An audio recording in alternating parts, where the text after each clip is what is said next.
Hello friends, welcome to K2 English classes. तो आज का हम लोग का टॉपिक है यूज ऑफ हैड। बट अगर आप इससे पहले यूज ऑफ हैज हैव वाला वीडियो नहीं देखे हैं तो वो देख लीजिए, क्योंकि हैज हैव के बदले ही हैड का यूज़ किया जाता है। हैव हैज का यूज़ किया जाता है प्रेजेंट टेंस में अधिकार को बताने के लिए। जैसे राम के पास एक कुत्ता है, राम हैज़ अ डॉग। मेरे पास एक कार है, आई हैव अ कार। इस तरह के सेंटेंस जो है हैज हैव का यूज़ किया जाता है। और हैड का यूज़ जो है वो पास्ट टेंस में अधिकार को बताने के लिए किया जाता है। जैसे राम के पास एक कुत्ता था, मेरे पास एक कार था। इस तरह के सेंटेंस को बताने के लिए जो है हैड का यूज़ किया जाता है। तो हैव हैज के बदले ही हैड का यूज़ किया जाता है। इसलिए हैव हैज वाला वीडियो अगर आप नहीं देखे हैं तो मेरा बनाया हुआ वीडियो डिस्क्रिप्शन में लिंक दिया हुआ है, आप जा करके वहाँ से वॉच कर सकते हैं। चलिए अब समझते हैं कि किसके साथ हैड लगाए और कैसे लगाए। तो सबसे पहले आप इन चार्ट को देख लीजिए। उसमें होता था क्या कि हैव हैज में थर्ड पर्सन सिंगुलर नंबर के साथ हैज लगता था और बाकी अन्य सब्जेक्ट के साथ हैव लगता था। लेकिन इसमें देखिए सिर्फ हैड ही है, इसलिए आप सभी सब्जेक्ट के साथ सिर्फ हैड का ही यूज करेंगे।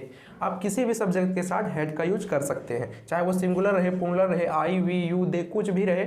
आप कोई भी सब्जेक्ट रहे उसके साथ आप हैड का यूज कर सकते हैं। आप हैड का यूज उसके साथ कीजिएगा। हैव हैज में क्या होता था, उसमें दो था, एक हैज था और एक हैव था, इसलिए थर्ड पर्सन सिंगुलर नंबर के साथ हैज का यूज होता था और अन्य पर्सन के साथ हैव का यूज होता था। लेकिन इसमें सिर्फ हैड ही है, इसलिए आप सभी सब्जेक्ट के साथ किसका यूज करेंगे, हैड का ही यूज करेंगे। सब्जेक्ट चाहे जो भी हो, सिंगुलर हो प्लूरल हो, सबके साथ किसका यूज होगा, हैड का ही यूज होगा। आई है, वी रहे, यू रहे, दे रहे, को सब्जेक्ट कुछ भी रहे, आप सभी के साथ हैड का ही यूज करेंगे। अब चलिए जानते हैं कि हैड का तो यूज सभी सब्जेक्ट के साथ करेंगे, लेकिन सेंटेंसेस कैसे बनाएंगे वो चलिए समझते हैं और कुछ सेंटेंस लेते हैं और क्लियरली समझ जाते हैं कि हैड का यूज कैसे करना है। तो चलिए मैंने कुछ सेंटेंसेस ले लिए हैं, अब क्लियरली समझते हैं कि हैड का यूज कैसे करें। ये तो पता चल गया सर कि सब्जेक्ट कुछ भी रहे आप सभी के साथ हैड का ही यूज करना है। तो चलिए अब समझते हैं कि सेंटेंसेस के साथ हैड का यूज करेंगे कैसे।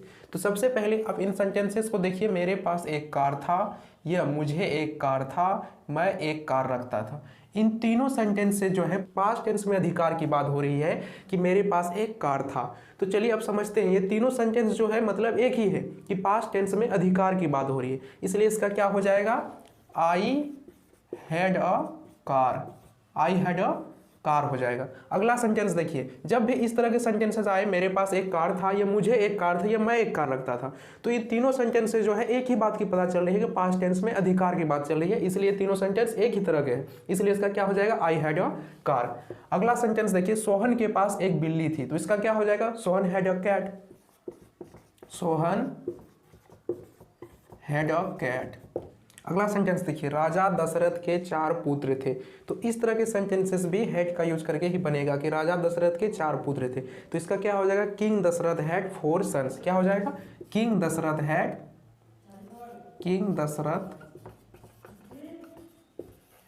4 sons. King Dasharath had 4 sons. अगला सेंटेंस देखिए, हरि के पास एक बस था, तो इसका कैसे बनाएंगे, हरि हैड अ बस। क्या हो जाएगा, हरि हैड अ बस। हरि के पास एक बस था, हरि हैड अ बस।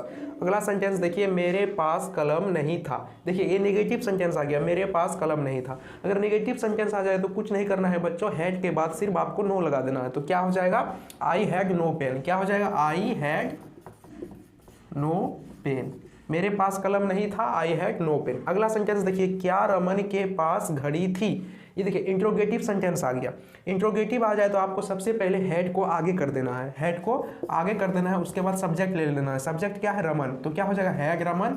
उसके बाद ऑब्जेक्ट ले लेना है, क्या हो जाएगा, अ वॉच। क्या हो गया, क्या रमन के पास घड़ी थी, हैड रमन अ वॉच। अगला सेंटेंस देखिए, उन लोगों के पास कुछ गाय थी। उन लोगों के पास कुछ गाय थी। चलिए देखते हैं इसका कैसे बनाएंगे। तो सबसे पहले उन लोगों का क्या हो जाएगा, दे, उसके बाद हैड, कुछ का क्या देंगे, सम, उसके बाद क्या हो जाएगा, cause. They had some cause. तो इस तरह से आप हैड का यूज कर लेंगे। निगेटिव रहेगा तो हैड के बाद नो लगा देंगे, और इंट्रोगेटिव रहेगा तो सबसे पहले आपको हैड लिखना है, उसके बाद सब्जेक्ट, उसके बाद ऑब्जेक्ट को लिखना है। तो मुझे पूरा विश्वास है कि आप हैड का यूज क्लियरली समझ गए होंगे कैसे हैड का यूज करना है। सब्जेक्ट कुछ भी रहे, कोई भी सब्जेक्ट रहे, सिंगुलर रहे प्लूरल रहे, आपके सबके साथ ही हैड का ही यूज करेंगे। तो आई होप कि आपको वीडियो पसंद आया होगा। वीडियो पसंद आए तो लाइक कीजिए, सब्सक्राइब कीजिए और शेयर भी कीजिएगा। और एक बात, आपको इंग्लिश ग्रामर से रिलेटेड और स्पोकन से रिलेटेड कोई भी टॉपिक पे अगर प्रॉब्लम है तो आप कमेंट सेक्शन में जरूर बताएं, मैं जरूर उस टॉपिक पर जो है वीडियो बनाऊंगा। चलिए आज के लिए इतना ही, जय हिंद।